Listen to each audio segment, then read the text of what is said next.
धड़कती है जवां सीनों में बनकर जान SIO। अल्हम्दुलिल्लाहि रब्बिल आलमीन वस्सलातु वस्सलामु अला रसूलिहिन नबील करीम व अला आलिहि व अस्हाबिहि अजमईन। मोहतरम सामईन हज़रात,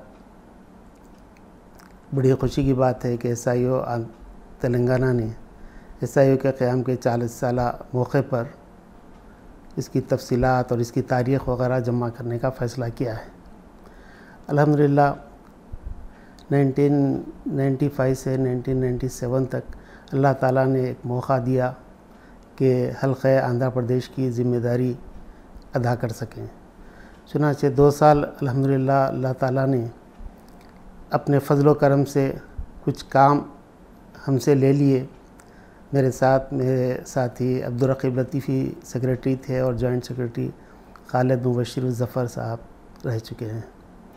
इन 2 सालों में हमने इस बात पर तवज्जो दी कि रियासत में SIO मज़बूत से मज़बूत हो, मुस्तहकम हो और तंज़ीमी लिहाज से ताकतवर हो। चुनांचे इस काम के लिए तमाम रियासत के दौरे भी किए गए सेक्रेटरी और सदर की तरफ से मुख्तलिफ़ औक़ात में, और रफ़क़ा की वाबस्तगान की तंज़ीमी नशिस्तें रख कर तंज़ीमी शऊर बेदार करने की कोशिश की गई और तंज़ीम के मिजाज को समझाने की कोशिश की गई और तंज़ीम को बेहतर चलाने के लिए उनको गाइड किया गया। हमारी इख़ात में 2 अज़ला श्रीकाकुलम और विजयनगरम में हमारी शाख नहीं थी, तो इस बात का फ़ैसला किया गया कि इन 2 अज़ला में भी हमारी शाखें क़ायम हों। चुनांचे बहुत सारी कोशिशों के बाद कुछ रफ़क़ा को इस ज़िम्मेदारी दी गई और मीक़ात के अख्तिताम से पहले अल्हम्दुलिल्लाह विजयनगरम और श्रीकाकुलम में भी SIO की शाखें क़ायम की गईं। मीक़ात के दौरान में तंज़ीम के अलावा तरबियत पर तवज्जो दी गई, काम को फैलाने के लिए तारुफ़ कराने पर भी तवज्जो दी गई। तो इसमें ज़िलई तरबियती इज्तिमात रखे गए ज़िलई सतह के। फिर मीक़ात के अख्तिताम से पहले पूरी रियासत का एक कैडर कन्वेंशन वादी वदा में रखा गया, जिसमें अरकान एसोसिएट्स के अलावा सेलेक्टेड आम नौजवानों को भी वहाँ पर शिरकत की दावत दी गई। अल्हम्दुलिल्लाह मौलाना सिराजुल हसन साहब के ज़रिए उसका इफ्तिताह हुआ और एक अच्छे पैमाने पर उसका इनेकाद हुआ। उसके अच्छे नताइज बरामद हुए कि कई वहाँ पर शरीक जो नौजवान थे बाद में SIO के मेंबर भी बन गए। इस 2 साला मीक़ात पर इस बात पर भी तवज्जो दी गई कि हमारी यूनिवर्सिटियों में, तालीमी इदारों में भी काम का आगाज़ हो। चुनांचे इस ज़िमन में मुख्तलिफ़ साथियों को ज़िम्मेदारियाँ दी गई। बाज़ाब्ता तो मुख्तलिफ़ प्रोफेशनल कॉलेज या यूनिवर्सिटी में काम का आगाज़ नहीं हुआ, लेकिन इब्तदाई तौर पर वहाँ पर काम को शुरू करने की कोशिश की गई या इब्तदाई तौर पर वहाँ पर आगाज़ किया गया। बहरहाल अल्लाह ताला का शुक्र एहसान है कि अल्लाह ताला ने इन 2 सालों में मुख्तलिफ़ अंदाज से हमसे काम लिया और तंज़ीम को जितना हो सका इस्तेहकाम या मज़बूत करने की कोशिश की गई।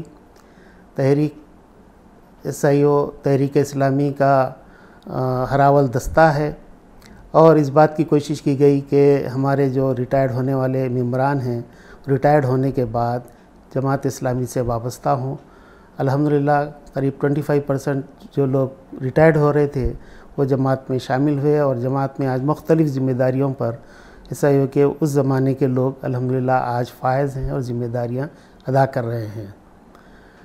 सबसे पहली चीज़ जो ज़रूरी है कि हम तहरीक के मिजाज को, तहरीक की दावत को, तहरीक के मकसद को अच्छी तरीके से समझें, नज़रियाती तौर पर हम मज़बूत हो। दूसरी चीज़ हमारा अपना कैरेक्टर है, हमारा किरदार है कि जो हमारी दावत के मुताबिक हो। जिस चीज़ का हम दावा कर रहे हैं, दावत दे रहे हैं, हमारा किरदार और अमल भी उसके मुताबिक होना चाहिए। तीसरी चीज़ नज़रिए और किरदार के बाद हमारे अंदर वो जज्बा हो कि हम उसके लिए ईसार के साथ क़ुरबानी दे सकें, अपने वक्त की, सलाहियत की, अपने माल की, जितना हो सके हम अल्लाह की राह में लगाने के लिए तैयार हों। ये तीसरी अहम ज़रूरत है। फिर चौथी ये ज़रूरत है कि हालात और माहौल के लिहाज से हम देखें कि हम दावत को कैसे ज़्यादा से ज़्यादा इफ़ेक्टिव बना सकते हैं, हमारे कामों को मुफीद बना सकते हैं और हमारी एक्टिविटीज़ को हम नतीजा ख़ैज़ बना सकते हैं। इस पर भी हमें नज़र रखने की ज़रूरत है। बहरहाल आज के नौजवान حالات کے لحاظ سے بہت ایڈوانس ہے، مختلف فیلڈ کے ماہر ہیں، تو میں امید کرتا ہوں کہ یہ نوجوان اس تحریک کو، ایس آئی کو اور آگے بڑھائیں گے اور مضبوط کریں گے، طاقتور کریں گے، اور اس کے ذریعے سے تحریک اسلامی کی مدد کریں گے، تحریک اسلامی کو اور اس سماج میں، اس ملک میں مزید جو ہے نتیجہ خیز اور کارآمد بنائیں گے۔ میں اللہ تعالیٰ سے دعا کرتا ہوں کہ جو بھی اس راہ میں کوششیں کر رہے ہیں، اللہ تعالیٰ ان کی کوششوں کو قبول فرمائے اور آخرت میں ہماری نجات کا ذریعہ بنائے۔ وآخر دعوانا الحمدللہ رب العالمین۔ دھڑکتی ہے جواں سینوں میں بن کر جان ایس آئی او۔